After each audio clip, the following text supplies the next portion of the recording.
I'm Michelle Markelz with the American Marketing Association. We're here with Professor Anders Gustafasson from Karlstad University in Sweden. We're going to be talking to Professor Gustafasson about some really interesting research that has to do with shopper marketing. Can you tell us about your upcoming article that's going to be in the JMR?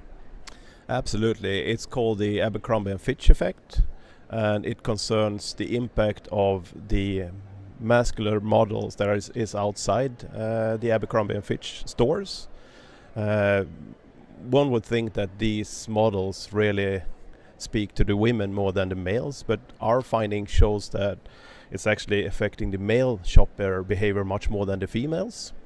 And it has to do with that some people feel dominated by these male models that are standing outside. And what effect are you seeing that masculine influence having on the shoppers?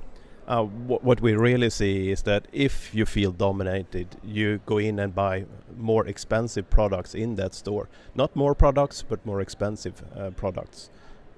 Interesting. And I understand you also had some research that was related to the way that people order when they have a certain kind of waitress or waiter who approaches them with a menu. Yes, this is a paper that we had in psychology and marketing, where we looked at the appearance of a waitress. We had pretty much three types of waitresses. Basically, it's the same waitress that we either have as a normal person, normal waitress.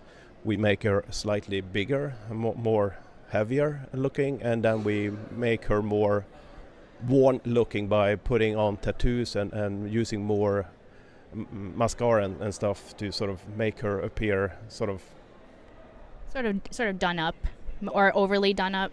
Yeah, and the main effects we find is that if a person looks normal or slightly heavier, you pick more healthier products. If a person is more home ground, you go for the more unhealthy stuff on the menus.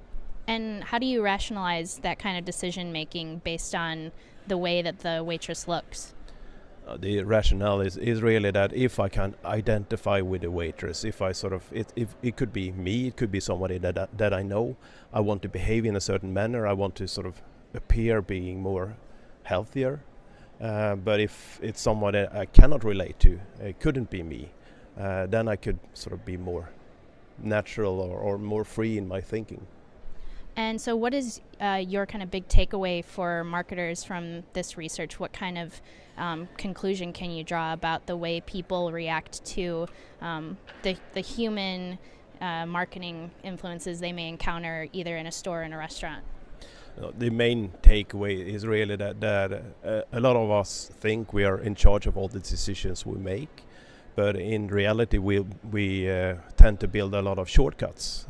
In this situation I will be behaving this way, and this will affect how I behave when I make decisions, because we cannot really make wise decision for all the decisions we do in a day. So we need these shortcuts, and it could relate to sort of what products I buy in terms of being a more social citizen. It could be that I want to show off in a certain situation. It may not be that I really think that I will do it, but it's sort of built into me. Great. Well, Professor Gustafasson, thanks so much for talking about your research. I'm Michelle Markelz, and this has been our interview with Professor Gustafasson at the American Marketing Association.